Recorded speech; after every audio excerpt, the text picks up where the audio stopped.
Indeed, autoimmune diseases are a very important but quite neglected topic, which is not so much discussed in spite of its importance as a problem, as an important health issue for women. And the importance is because autoimmune diseases that are, as we all know, are both systemic or organ-specific, include a huge number of over 100 different conditions. And even those individually, they are rare diseases, they are considered rare, but overall, with these huge numbers, they actually affect at least 5% of the world population. So they are really an important cause of morbidity and mortality. And indeed, in the United States, they are the third most common category of disease, following cancer and cardiovascular diseases. And again, in the States, as we all know, they have the sort of best sort of casuistics. There are between 23 and 50 million people with autoimmune diseases. And the number is actually rising for different reasons, whatever they are. We know there are different possibilities, including environmental factor, but for example, the incidence of systemic lupus erythematosus has almost tripled in the last 40 years. So are autoimmune diseases important only in Western countries? Of course, they are not, even though in the past they were considered to be so. And most likely they affect actually over 100 million people in low and middle income countries. And unfortunately, in low and middle income countries, they are often more severe. They actually affect younger patients and the mortality is higher. We all know that there are no definitive cures for these diseases, and the treatment, even though in a number of cases is quite effective, is actually also generally expensive.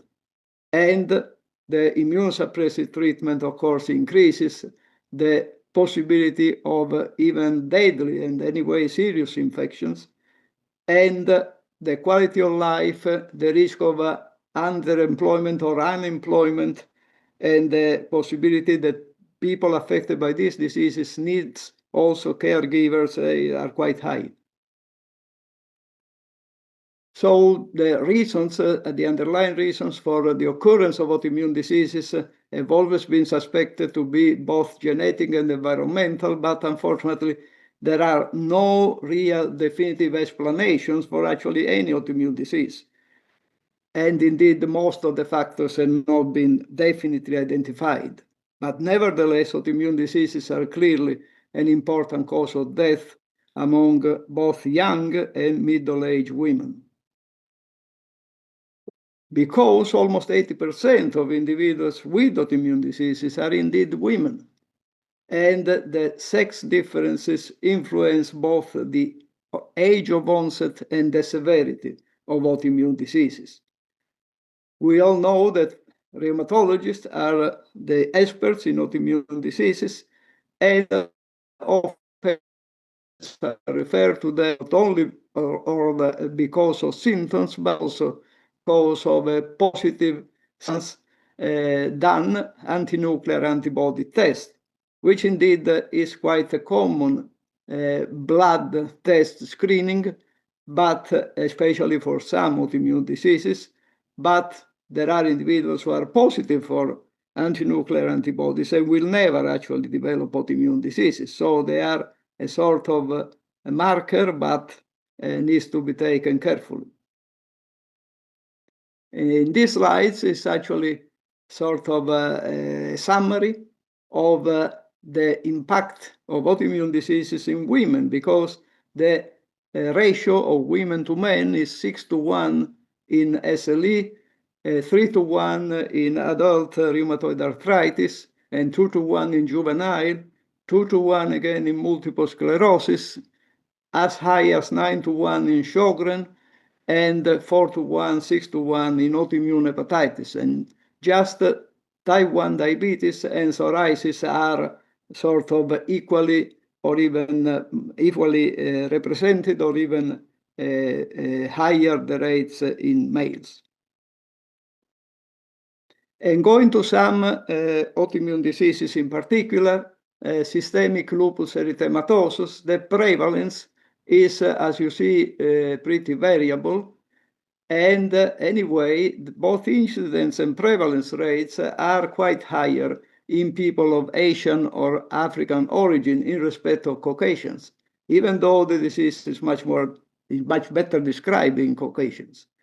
And also SLE is more frequent among Aboriginal Australians.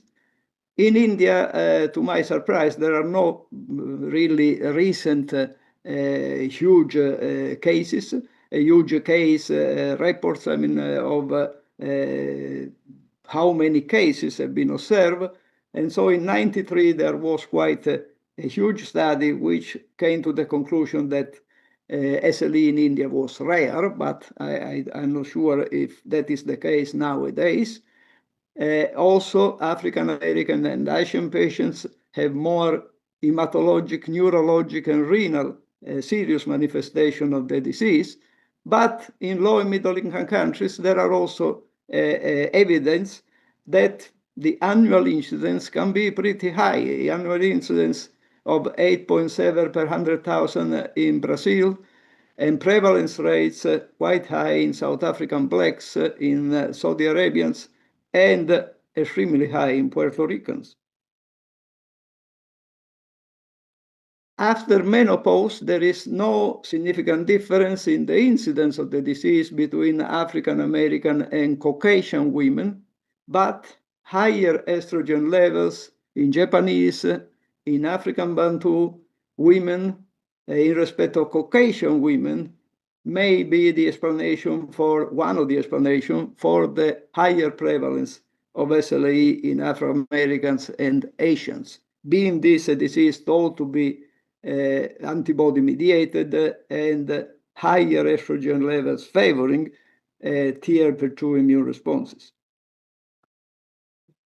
The peak SLE incidence rates is in women of 40-49 years, so a perimenopausal incidence, and fall quite a lot postmenopausal.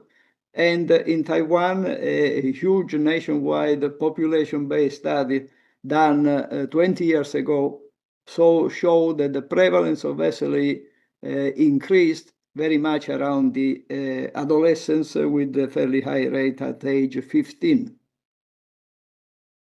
Rheumatoid arthritis, another prototype autoimmune disease, the prevalence in low and middle income countries is from 10.12 to 0.012 to 0.90, and so it's slightly lower than the prevalence in North America and Northern Europe, but the mean age of onset is 8-10 years earlier than in Caucasian, both in Latin American Hispanics and in South African blacks. And the overall prevalence of rheumatoid arthritis is, as already said before, up to 4 times higher in women than in men. And again, is 3 to 5 times higher in reproductive and perimenopausal age. Pregnancy and long-term breastfeeding, interestingly, are protective factors for rheumatoid arthritis. And this was especially demonstrated in a 26 years long follow-up study with a huge number of female participants in Sweden, which was published 20 years ago. And breastfeeding for more than 12 months was actually there inversely associated with the development of rheumatoid arthritis.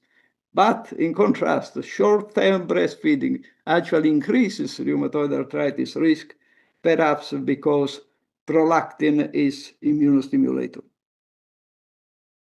Multiple sclerosis, another serious autoimmune disease, the risk is increased by puberty, and post-pubertal females are more likely to develop multiple sclerosis than post-pubertal males. Pregnancy has a protective effect, and after delivery, the disease worsens with more frequent relapses. And another peak incidence is between the age of 40 and 55 years, so perimenopausal and early menopausal age.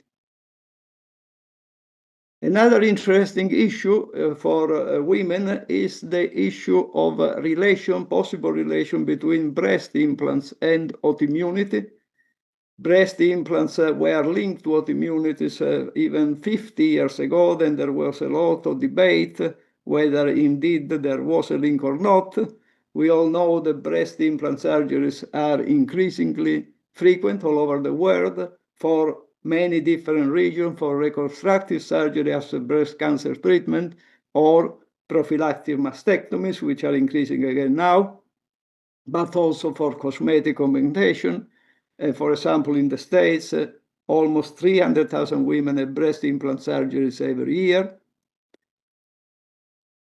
And there are many different, let's say, in addition to silicone, many other substances are included into possible risks for autoimmune diseases. And we know that there are not only breast implants, but also implants in the face, in the buttocks, lower legs, and pectorals. And even orthopedic artificial hip and knee implants have been associated with autoimmune disorders.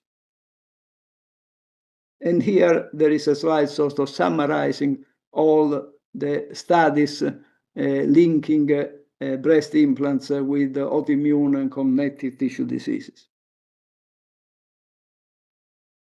And in conclusion, in many low and middle income countries, autoimmune diseases are unrecognized or are not really appropriately treated because of all kinds of problems, including the financial constraints, difficult access to healthcare services, shortage of nurses and rheumatologists, physicians, and immunological diagnostic services, which may be even non-existent. And even when autoimmune diseases are actually suspected of diagnosis, there is a huge need of patient education, and sometimes traditional medicine actually delays the initiation of a treatment, which is anyway often really very, very costly. And replacement of the steroids, which are so effective but so also full with side effects, whenever possible with other disease-modifying drugs would be important, especially in severe autoimmune diseases.